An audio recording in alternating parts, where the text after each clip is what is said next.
¿Te gustaría conocer uno de los secretos mejor guardados de la religión del palo mayombe? Hoy hablaremos sobre los macutos, un amuleto creado por los paleros y se utiliza para realizar trabajos de magia y rituales religiosos. Aprenderás cómo se hacen los macutos y la importancia que tienen en la práctica del palo. Acompáñanos en este fascinante viaje por el mundo del palo mayombe Quimbisa y descubre uno de sus secretos más importantes. Pero antes de comenzar, quiero invitarte a suscribirte a nuestro canal de podcast en YouTube, Mundo Yoruba, para que no te pierdas nuestros próximos episodios, donde hablaremos de temas interesantes relacionados con la cultura y las religiones afrocubanas. Si tienes alguna pregunta o sugerencia, déjalo en la sección de comentarios.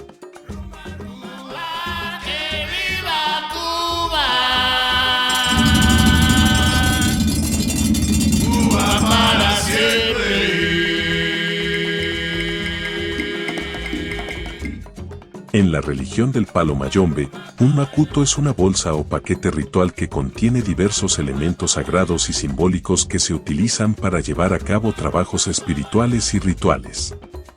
El contenido del macuto puede variar dependiendo del propósito del trabajo que se va a realizar, pero generalmente incluye elementos como hierbas, polvos, huesos de animales, piedras, velas, tabaco, entre otros objetos. Cada elemento en el macuto tiene un significado simbólico y se utiliza para enfocar la energía y la intención del trabajo espiritual. Los macutos pueden ser utilizados para protección personal o para ayudar en la curación de enfermedades. Es importante mencionar que en el palo mayombe, la preparación y el uso de los macutos deben ser realizados con respeto y responsabilidad, ya que se consideran objetos sagrados y poderosos.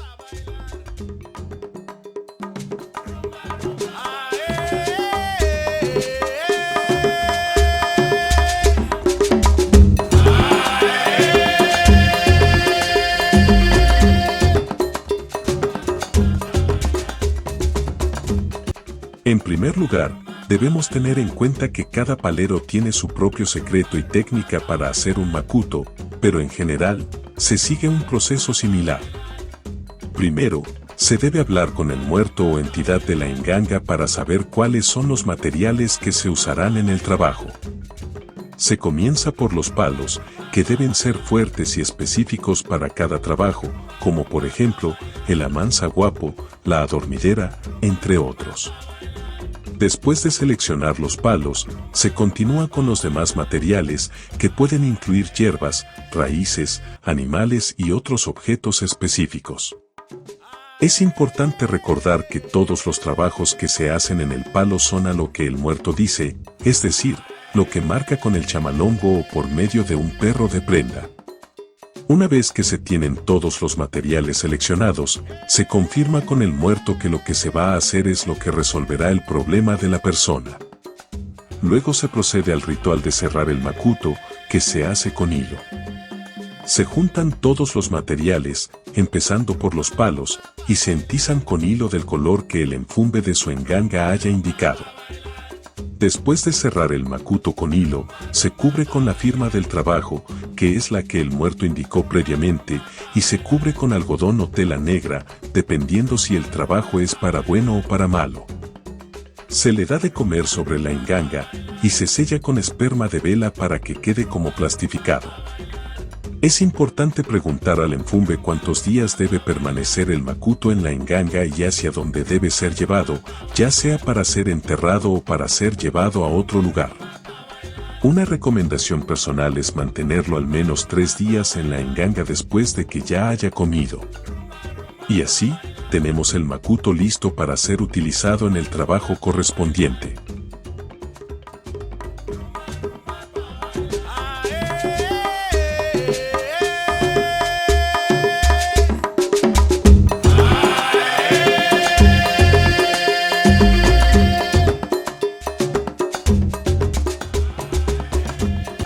El macuto es considerado como una herramienta esencial para los practicantes del palo mayombe, ya que se utiliza para realizar trabajos de magia y rituales religiosos.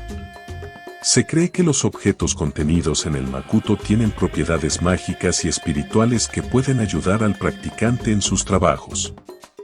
Cada practicante de palo mayombe puede tener su propio macuto personalizado, que contiene los elementos específicos que el practicante ha elegido para su uso en sus prácticas individuales. Además, algunos practicantes también utilizan macutos especializados para trabajos específicos, como curación, protección o para llamar a ciertos espíritus y deidades del palo mayombe.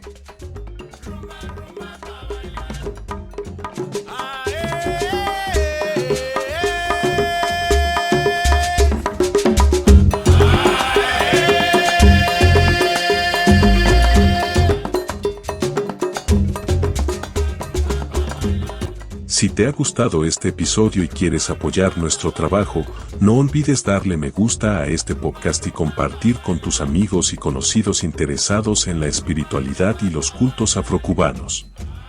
Además, no te olvides de suscribirte al canal para no perderte ningún episodio. Déjanos tus comentarios y sugerencias para futuros temas en la sección de comentarios o en nuestras redes sociales. Nos vemos en el próximo episodio.